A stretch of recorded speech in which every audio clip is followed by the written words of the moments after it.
This is the worst podcast in the history of podcasts. Nobody listens. The ratings are a disaster. Total amateurs running it. Very unfair to me. And frankly, people are saying it should be taken off the air immediately. Welcome to another episode of That's Not the Message, the podcast where true communication / policy professionals are trying to do our best to translate very complex problems into messages that everyone can understand so that progressive and democratic campaigns can continue winning and win back again by reaching more people and by persuading more people. My name is Sebastian Rodriguez. I'm Daniela Vantic. And today we have a very funny and slightly off message episode called Conspiracy Theories Are Crazy. Because that's not the message. To fight conspiracy theories. We think they're crazy, by the way, but we think they're nuts. yeah, that's really But nuts. most people who lean into them think that there is something in them, and by us, the progressives and Democrats and pro-Europeans just going to them and saying, you're just dumb for believing in that, is not really working out, isn't it? No, that's not going to get us anywhere. I think, and you know, what kind of happens in the US, we see that trend also making its way to Europe. Mm-hmm. And of course, there's also like fertile ground for conspiracy theories in Europe too. But in the US, this has really taken off. No, I mean, we spent some time over Christmas there in the U.S. and it was just, even from like the people who were, you know, waiting in line at the cashier with us, like the kind of things that we were hearing was really like, that's like conspiracy coded, right? And like the kind of conversations we were having, lots of different conspiracies, right? Maybe we can go over a couple of them. We have a list of top 10 favorite and crazy conspiracy theories we experienced in the U.S. Not in a particular order. The first one that was like really funny to me was AI was already available to the government, and more specifically to Obama. That's why he he could write such good speeches, and he was using ChatGPT. And specifically at the, what was it, 2004 DNC speech, In the famous DNC, one the famous that got one. him on the map. So, yeah, exactly. you know, that one was written by ChatGPT, apparently.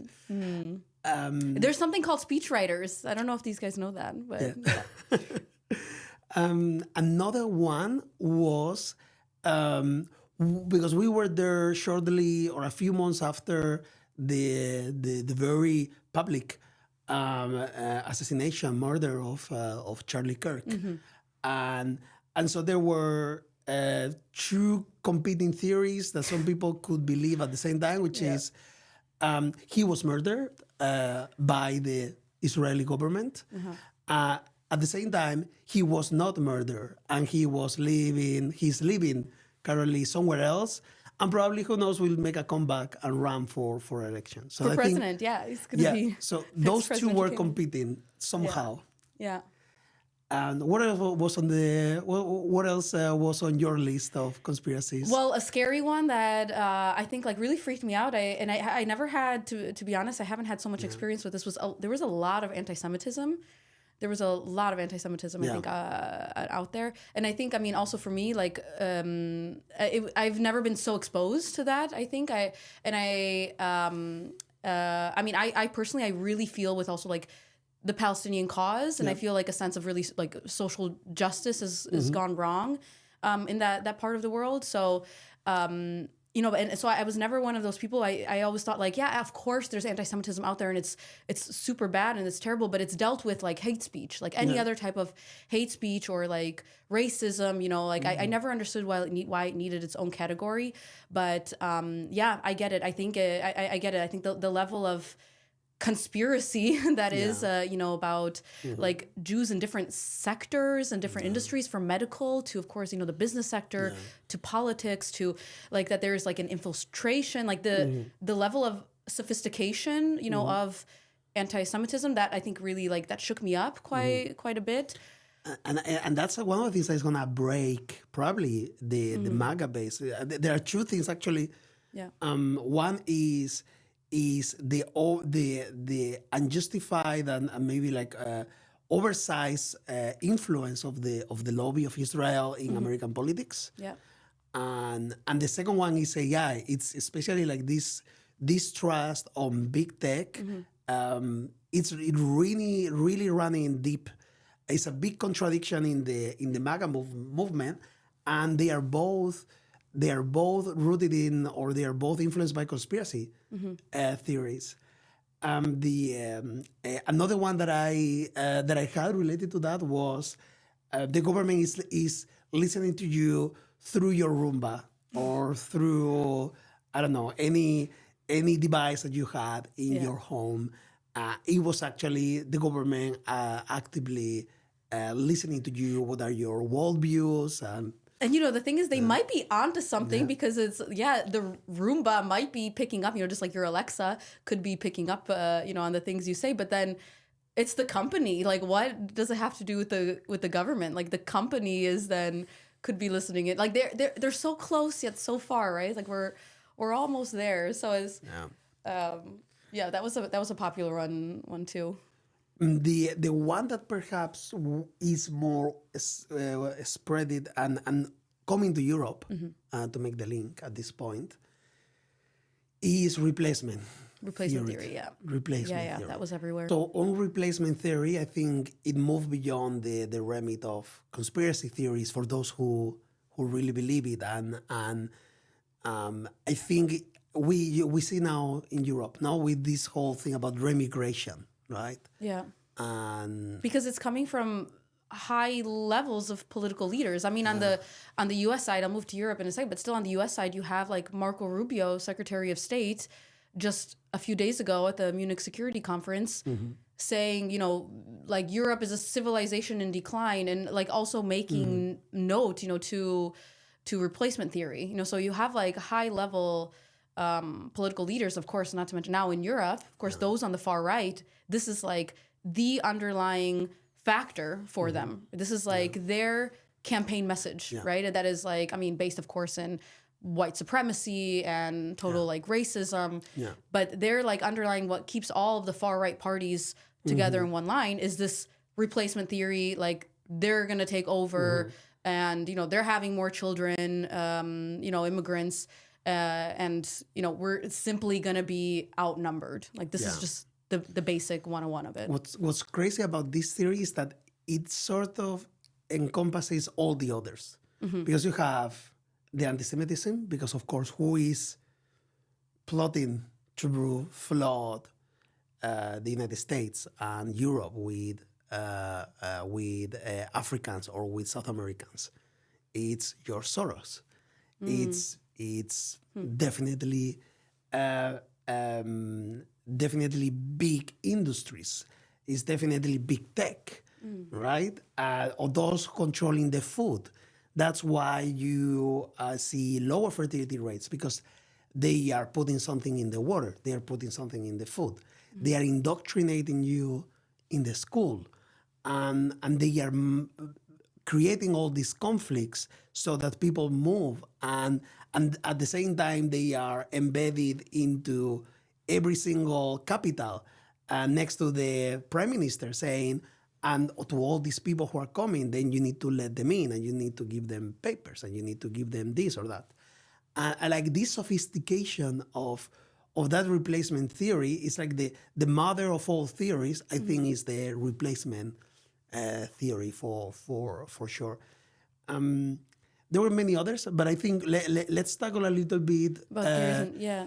I mean, these ones. Yeah, I think like the nuance there between the U.S. and Europe is like the obvious one, right? One is in Europe, it's like anti-Muslim sentiment and like immigration in that sense, and then the U.S. is Latino, it's just Hispanic and Latino.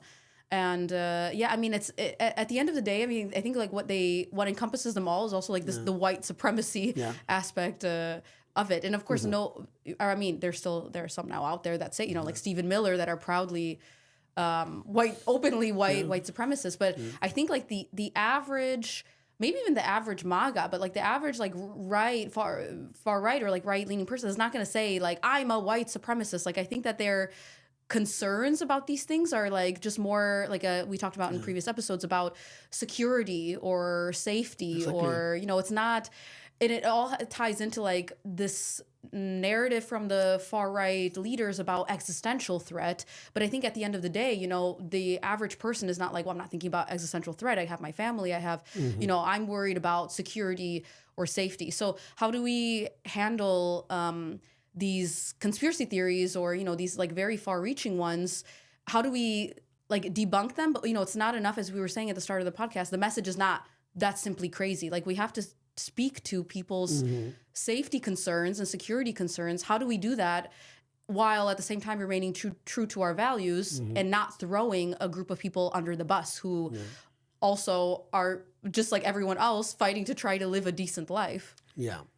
I also want to say and preface like as my opinion, which is we often on the pro-European side, on the progressive side, we often think that the problem is it's social media. Like the problem, if we just get a handle on social media and the algorithms, then it's gonna be all solved. And definitely something must be done. And definitely big tech platforms can do a lot more to make algorithms more or less addictive, or like less like they show you more and more of the same thing and show you like more truly what it was intended to. No? It's like what my friends are doing, like different interests, rather than trying to put you in a downward loop in a specific topic.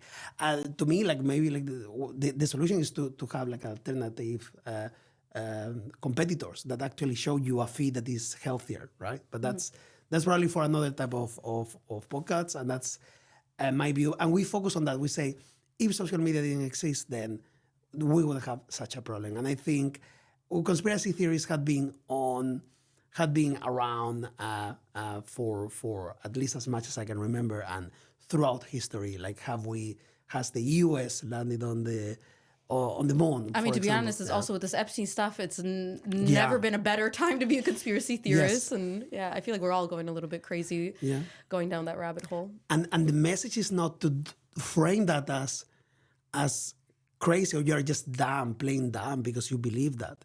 Because rightly so, like there is, with the case of Epstein, like we truly don't know what was behind that. There was a lot of secrecy. Mm-hmm. There was a lot of coziness between the people investigating and the people affected. Even to this day, the day that we're recording, there are apparently 6 people whose names were redacted without a proper reason. Mm-hmm. They were not victims. And they say high level, so we don't. Yeah. We know what came out of it. What has been published so far is like extremely disturbing. Yeah. Right. And this is like something conspiracy theory, for a long time have said, there's like pedophile rings. Remember Pizzagate, back in the day. And, and there's like a level, not saying that there's a level of like truth, but like a level of real concern that there has been like some elites, who have the rules just simply have not applied to them. Like it applies to all of us. Yeah. Let's not become conspiracy theorists ourselves. Let's do the Epstein files another episode. The solution of banning, or not ban, the solution of labeling as just crazy or dumb, and just thinking, like not having the patient, the messaging patient, and the strategic patient to engage with that in a way that is strategic, that is smart. I think that's where we maybe want to focus, because probably the key thing with Epstein, now that you brought it, wasn't so much that there were like very high level people like doing all these things, was the fact that maybe the FBI wasn't independent and wasn't transparent, right? So the message is, if you're running on this, I think the message is transparency and independence. And I think the FBI, like we said in the previous episode, like any other agency, need to be able to do their jobs free from the dirty hands of politicians and big money and big rich people who think special rules apply to them. Yeah. Yeah. Transparency across the board, I think, is needed. I mean, the reason that there's such fertile ground for conspiracy theories in the US is because there's such a high level of distrust in public institutions, in the media, I mean, anything you hear from anyone, there's like Big tech. almost big tech, big all, like you name it. It's just like we are in a constant state of distrust of anything you hear, coming from the top. So I think, I mean, the solution for that is like radical transparency, and it's not something that's going to happen overnight because trust takes time to build, but it has to be also seriously authentic. So that's why we need to bring in, and I'm going to put on my democracy hat. I work for a democracy NGO named Democracy International after all. And that's why we need more citizen-led processes across the board, but we need to do this like meaningfully, like really authentically. Radically, yeah. That's why I consider myself like a radical centrist. I think you cannot half-ass something. Yeah. Right? Yeah, you go it's not going to cut it in. anymore. Yeah, exactly. We need to like fully embed some of these processes into decision making, and it's not going to be something, an answer that we're going to have overnight. No. It's going to take time, but I think building up trust is worth it in the end. That's how you build healthy societies. Yeah. And I mean, it really shook me to my core of like the level of distrust by like people that were simply like around us, like surrounding us, people that would be like us, in the US. And I think we're not so far off in Europe if we don't take this seriously. I, however, had the patience to have a conversation and cannot claim that I change anyone's mind. But at least I think I put some ideas there that were not placed before. For example, on replacement theory. We are not having fewer kids because there is something growing our water or our food. We're having less kids because we are richer. We are enjoying life. We are deciding to have them later to fulfill, our career, to follow a career, to Other dreams. maybe, like, for example, what's the difference? I don't know about you, but in my family, we have, we went from my grandparents had 7 kids to my mother had only 2. Why did that happen? Well, because my parents saw how their own parents pretty much spent their whole life working, taking care of the kids. Imagine 7 kids. In southern Spain, it was very common. And not all the kids could go to university. Yeah, of course. So my parents decided we want to fulfill our careers. Both my parents work. We want to have more savings to do like a holiday. My grandparents never had a holiday. And also we want to give more opportunities to our kids. And that means that we can afford that 2 of them go to university, and maybe we couldn't afford it with a 3rd one, right? So those decisions make more sense when you try to explain why fertility rates, for example, are down in Europe. And what you cannot do is to defend that we need to suddenly have more kids because that's our true culture. Well, what was our culture? A culture of impoverished people without access to information, women without access to information about how to manage, how to time, and to plan their parenthood. And do we want to go back to that? Really? That is the main message that these people want to do? Of course not. So let's have the patience, and let's also engage at the roots of why they feel like this distrust. And then only then we can start building, not for the ones who believe them blindly. There is nothing, I would say, for them that we can do. There is a big chunk of people in the middle that we need to be more patient and we need to engage with, so that the elements that ground these conspiracy theories are no longer there, like the transparency, the competence, the independence of public office, of governments, government agencies, and so on. Yeah, I wouldn't consider anyone a lost cause, but maybe that's me being like challenge accepted. They'll put me in a room with them and let's see. No, but that reminds me a lot of this book that I'm reading right now. This is not sponsored. Yeah. This is just it's called Don't Talk About Politics, and it's how to change 21st century minds. I'm really just at the start. I mean, I'm like a quarter through, but there's a part in it that really sticks with me, and this is gonna follow me for years. And it's that debates and the messaging and information top down has also rarely changed somebody's mind, especially when somebody's so deep in the conspiracy theories, because they're looking at looking from point A to point B. Now, what you can do as a trusted person in their circle or in their community, or if you happen to come across these people, you can also introduce them to points C, D, E, and F. And only when you start to introduce that to them, it's not that you change their mind. Even then, no, they need to see that their policy or their thought fails. Yeah. They need to experience that personally. Exactly. They personally need to see that it fails. So, for example, we talked about Maha, and the conspiracy theories around the Make America Great Again, Make America Healthy Again movement.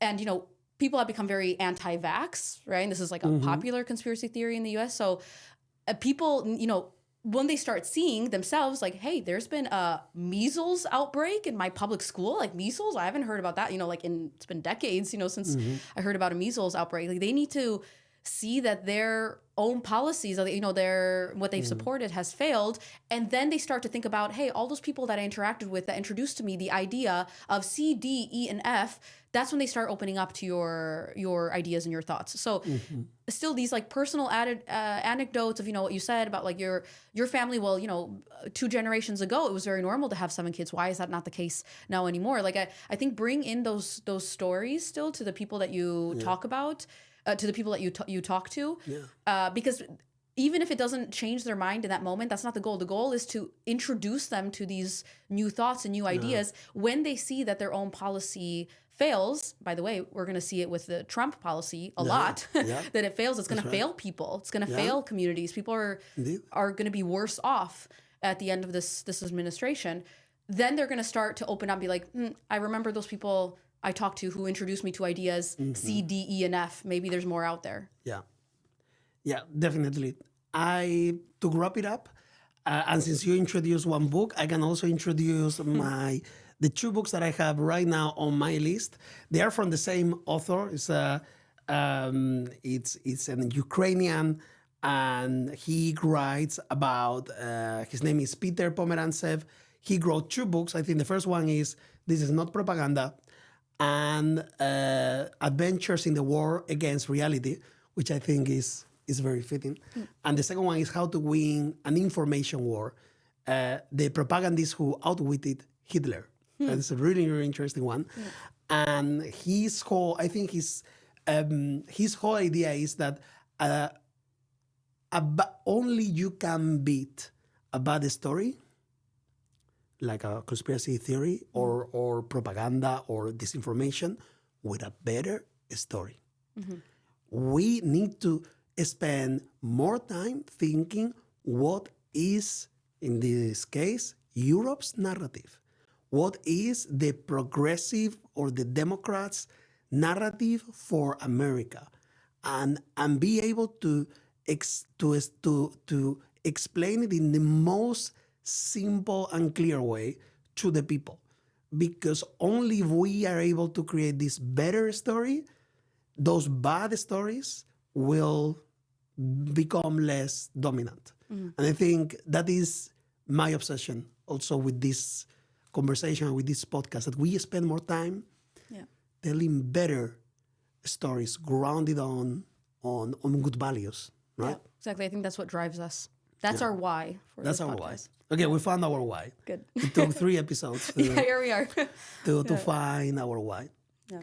All right, so now next one up is going to be about Europe and about how pro-Europeans can pretty much tell this good story, build a new narrative, an exciting narrative about our continent, about our union in a more like unstable and dangerous world. So looking forward to that. This is the worst podcast in the history of podcasts. Nobody listens. The ratings are a disaster. Total amateurs running it. Very unfair to me. And frankly, people are saying it should be taken off the air immediately.